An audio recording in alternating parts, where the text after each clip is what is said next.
Mesdames et messieurs, bonsoir. Merci de suivre nous le YS TV pour l'émission hebdomadaire What's News. Alors, qu'est-ce qu'il y a de nouveau? Aujourd'hui, nous avons avec nous le docteur Devina Lobin, un jeune qui peut faire ce post-doctorat à l'Université de Maurice dans le domaine de neuropharmacologie. Docteur Lobin, bonsoir. Bonsoir, Ashley. Alors, merci au présent sur le plateau de What's News. Dr. Lobin, une jeune ambassadrice de NEPAD Southern Africa Network for Bioscience, ou sélectée aussi par ban professionnel pour représenter ban étudiants scientifiques de l'Afrique, ou soit Next Einstein Forum, que peut prévoir un prochain Albert Einstein qui peut sortir dans le continent africain, et qui est également membre de Global Youth Academy.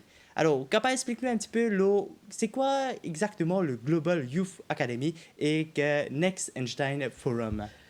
Le Global Youth Academy et le NEF, c'est une plateforme qui promouvoit la science. NEF est plutôt au niveau de l'Afrique et Global Youth Academy, c'est plutôt mondial. Ce qui cette plateforme-là fait, c'est de traîner des scientifiques qui travaillent le topic intéressant et enfin qui nous capable l'influence du gouvernement, de nation pour capable sans man policy, que nous capable, comment dire, plutôt promouvoir la science en général, la science et la recherche. Alors, où est un parcours vraiment incroyable, ou capable de raconter un peu comment on tombe amoureuse de la science? C'est une expérience de la vie qui me guide moi pour commencer un parcours dans le domaine de science et aussi, je dire, un peu dans l'ADN, depuis mon papa qui consacrait 45 ans de service dans le ministère de l'Environnement. Alors, je suis vraiment fasciné par ma plante, moi. Est-ce que quelqu'un t'inspire pour une sécurité aujourd'hui? Au début, non. Pas vraiment, parce que c'était juste qui me tient envie d'être scientiste, c'était ça la motivation. Mais avec les temps, c'est Dr. Jane Goodall qui est une primatologue. Et cette dame-là, elle fait une épreuve extraordinaire d'un male dominating field. Et ça, c'est vraiment inspirant. Alors, nous pourrions revenir un petit peu les gens dans la science. Oui. Où tu fais l'étude dans l'agricultural biotechnology à l'Université de Maurice, qui va une perspective d'emploi qui vous tenait en tête à l'époque-là quand tu choisissais sa cours-là? Moi, honnêtement, me plus pour apply science. C'est trouve une solution pour un problème de nos jours. Alors, à cette époque-là, quand je choisi pour faire le BSc Biotech, et pour moi, en tête, tu annoncé qu'il vous fait une Biotechnology Hub. Et moi, je peux espérer qu'un jour, moi, pour dans un team de chercheurs mauriciens, que nous travaillons ensemble pour trouver une solution pour un problème tels que les maladies, les malnutrition, l'environnement, tout ça. C'est sa passion-là même qui nous amène nous à travailler dans Fareux pour poursuivre l'étude supérieure. Oui, moi, je travaille pendant 1 an à Faré. Et entre-temps, je finis commence à entamer une démarche pour me faire l'étude supérieure. Et l'étude supérieure, c'était au PhD, que tu fais, un sujet assez particulier Oui. qui me pensait que mon téléspectateur pour bien intéresser pour connaître plus, Oui. c'est le man aloe vera endémique à Maurice. Oui. En fait, c'est pas aloe vera. C'est plutôt un aloe endémique à Maurice, aussi connu par ma endroit local et connu pour son vertu médicinale. Et pour commencer, c'est une plante là, endémique et en danger et nous avons bien besoin de trouver une façon pour nous conserver cette plante là. Alors, à Faré, je développe une plante tissue culture protocole que avec un petit bout de sa plante là, on fait plusieurs plantes et aujourd'hui, nous avons environ 3000 plantes qui peuvent grandir dans le nord de l'île Maurice. Et aussi, une partie pharmacologique et un résultat qui nous montre que cette plante-là est assez fort en termes antioxydants, anti-inflammatoires et c'est neuroprotection. Et d'ailleurs, nous avons aussi trouvé que cette plante-là est beaucoup plus c'est une activité beaucoup plus forte qu'à l'aloe vera normal.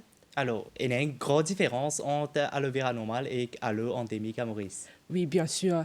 En termes morphologie, ça paraît bien différent, mais c'est moi, mauricien, il a une tendance pour conforter ma zone locale avec le aloe vera.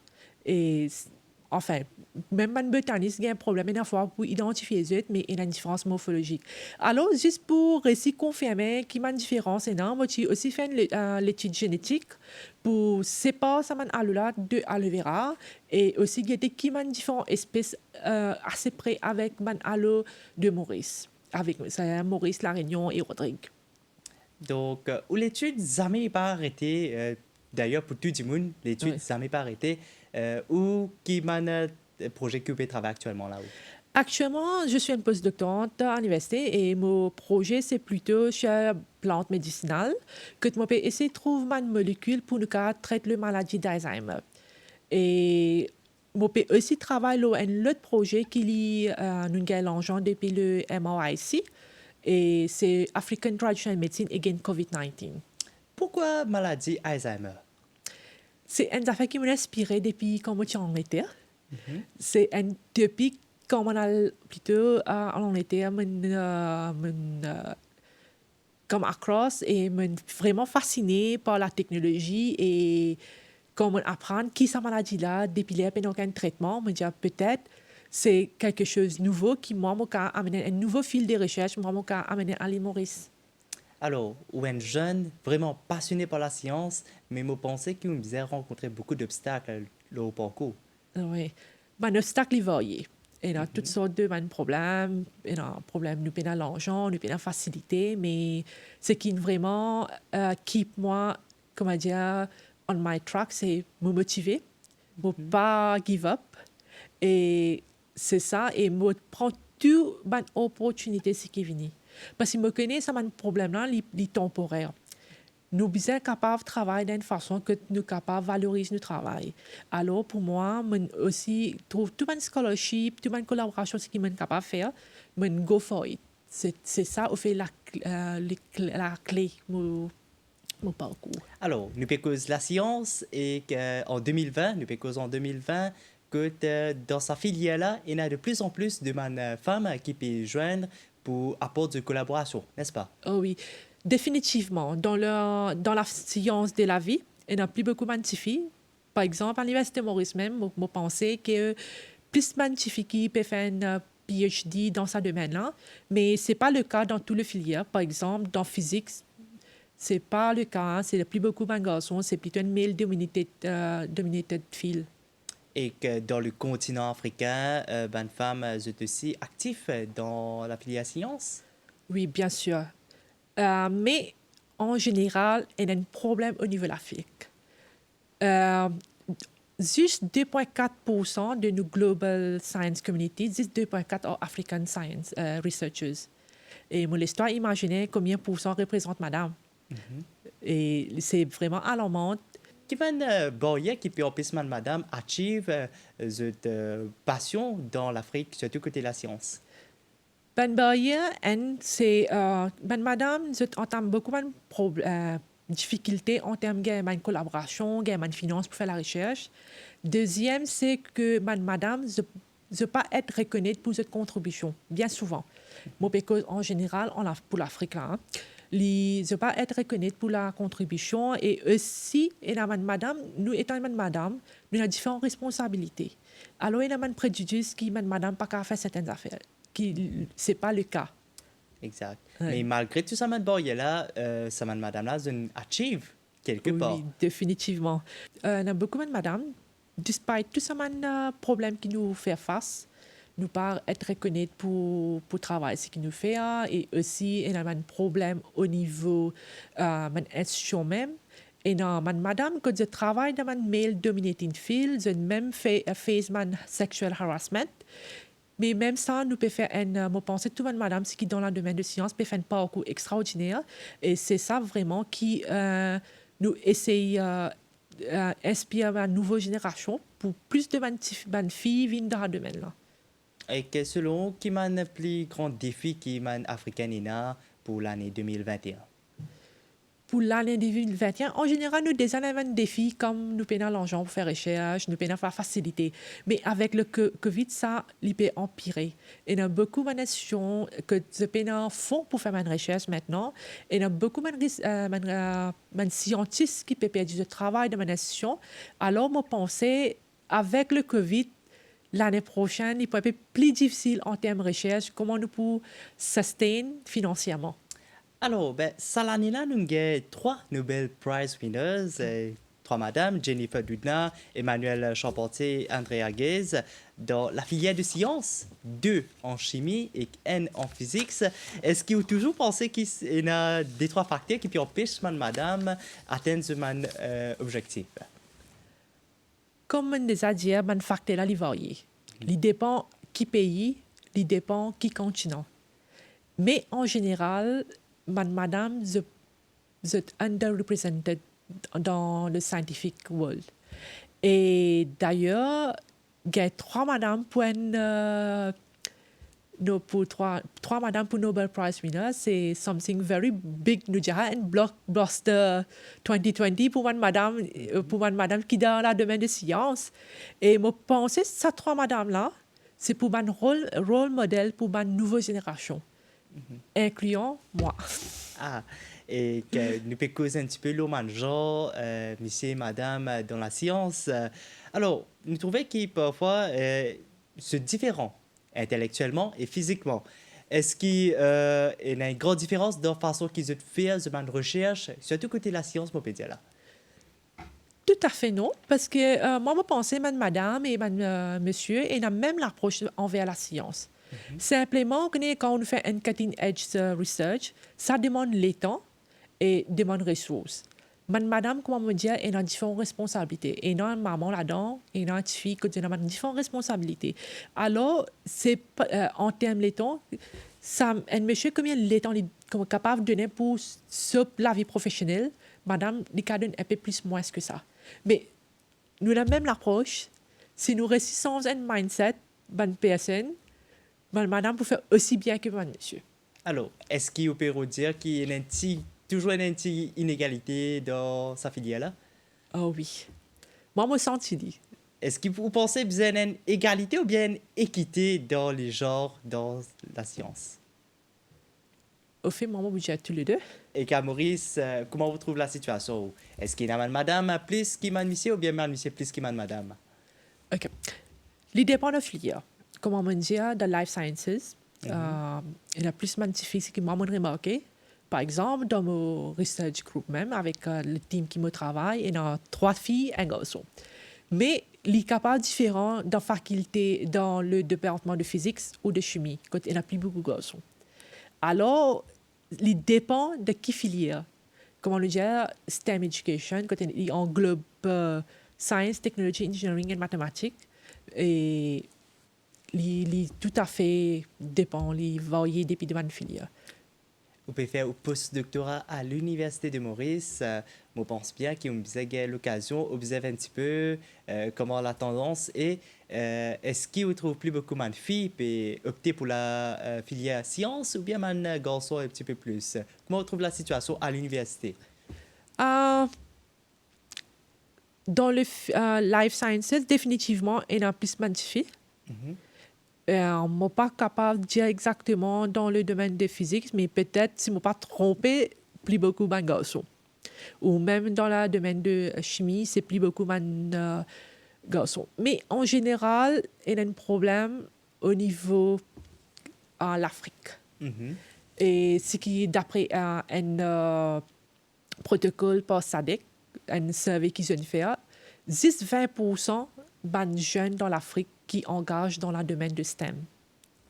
Et ça, c'est à niveau secondaire. Et avec le temps, ça 20%, là, peut-être 15% ou 10%. Alors, c'est vraiment alarmant. Voilà, c'est vraiment alarmant. Et est-ce qu'à Maurice aussi, les pévines pareil? Oui. À cause du pécos en général pour l'Afrique, là. Oh, oui. Mais à Maurice? Oui, il y en a beaucoup. Nous pensons, c'est le cas pour Maurice, hein? Parce que pour beaucoup de jeunes, ce qu'ils ont pensé quand nous pensons le domaine de sciences, c'est textbook, ou soit une professeur, ou soit au travail dans une institution comme mon parent CB ou CWA, quand un technicien de laboratoire, tout ça. Mais vraiment, la science, c'est vraiment bien vaste. Nous avons fait beaucoup d'affaires. Mais aussi, vous connaissez la perception. Les jeunes, surtout au niveau secondaire, je ne trouve pas que la science est un prospect à Maurice. Alors, moi, tu pouvais justement, là, Ouais. l'école secondaire, Ouais. qui fait dire qui je pas trouve ça un futur dans la science à Maurice. Est-ce qu'ils je pense un certain emploi, un certain job? C'est ça. Je pensais que la science, ultimately, je travaille comme professeur dans un collège secondaire, mais ce n'est pas le cas. Avec la science, nous avons fait beaucoup d'affaires. Nous d'accord à l'île Maurice qui nous peinons autant, comment dire, plus vacants pour les gens qui travaillent dans la science, qui ne font pas beaucoup dans la science. Et normal, ce qui arrive normalement, c'est les gens qui sont vraiment de calibre. Je quitte le pays, je vais aller parce qu'ils ne peuvent pas trouver aucune opportunité à Maurice. Alors, quand ça m'a élèves-là, quand ils arrivent là pour opter cette fusée, ben, quand je trouvais qui, comment dire, ben, what next? What I'm going to do after my degree in science? Là, je dis, ben non, ben, moi, je trouve une filière, moi, je prends soit une filière, ce qui peut amener moi un l'argent et pour me faire sustain. Ben, à cause de ça, il y a beaucoup de jeunes qui drop science subject over other subject. Et je pensais qu'il y a une motivation aussi. Et d'ailleurs, il arrive là qu'il m'a pensé qu'il nous besoin sortir en dehors textbook, faire plutôt une activité, science-related activity, que nous avons nous jeunes motivés. Et ça, peut-être, nous pour essayer, nous pour essayer développer the brain, la pensée sans pencher jeune envers la science. Qui est l'exemple capable de nous pour sa activité pour science? Pour citer, je pense que nous avons fait une activité comme Fab Lab. Nous avons encore différents camarades qui me connaissent, qui commencent de nouvelles affaires, que je montrer game-based learning. Il y a une compagnie qui trouve une start-up par un camarade qui s'appelle Lee et il peut faire extrêmement bien.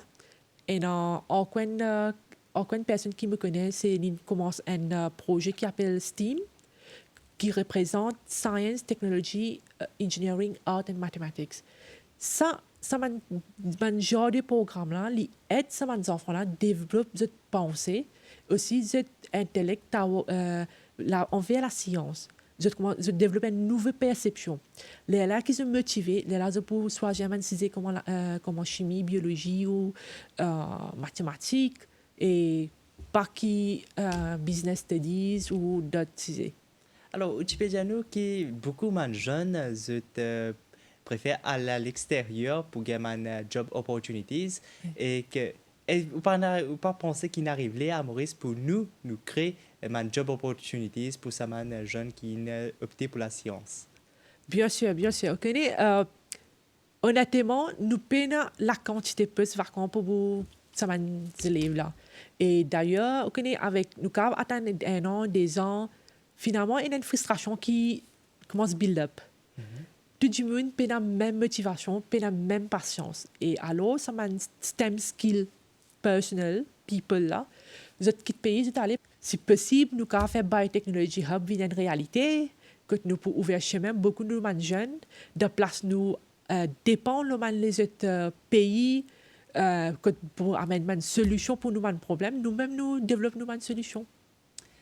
Alors, nous pécose la science actuellement et qu'en 2020, nous trouvons qu'un scientifique est vraiment important qui fait, c'est parce que COVID-19. Alors, où qui est un scientifique à Maurice, comment on fait pour apporter l'aide pour combattre COVID-19? Moi, je dirais COVID-19 is a wake-up call for Mauritius. Moi, étant un scientiste, un chercheur, comme je suis à la maison, je pense beaucoup comment je suis capable d'aider, quelle contribution je peux amener. Mais malheureusement, nous n'avons pas la facilité pour faire recherche sur le COVID-19 à Maurice. Mais on tente seulement. Je tenté, je extra tenté, je écrit un article pour 9 blogs, même écrit un petit article dans un journal local. Et d'ailleurs, pendant le lockdown, je on apply pour MRC pour nous gagner ça, l'argent pour faire la recherche African Traditional Medicine and COVID-19. Et où qui peut penser l'homme de recherche qui peut faire à l'extérieur pour COVID-19? They are very well advanced. Cutting edge research, malheureusement, comme on me dit, I wish I could bring my contribution. Mais malheureusement, on peut pas voyager pour le moment. Il y a plein de restrictions. Et aussi, nous peinons, comment dire, l'expertise pour travailler avec COVID-19 là. Même si aujourd'hui, nous avons l'appareil, mais nous avons un certain level of expertise pour capable de travailler avec COVID-19. Et mon pensée, c'est nous bien remercier la communauté science qui se peut faire pour trouver une solution pour COVID-19. Alors, l'émission touche à sa fin. Docteur Davina Lobine, un mot de la fin où? Moi, j'ai une pensée spéciale pour ma jeune de nos jours. Ce qui m'a envie de dire, pas give up. Si j'ai envie de faire une carrière dans la science, je comprends qu'il y a une certaine réticence, il y a une frustration qui build up, mais it's not the end. Il y a différentes solutions. Essayez de trouver une opportunité. Quand je trouve une opportunité scholarship, une collaboration, go for it. Peut-être, même là, je commence à développer une attitude bien positive que je commence à trouver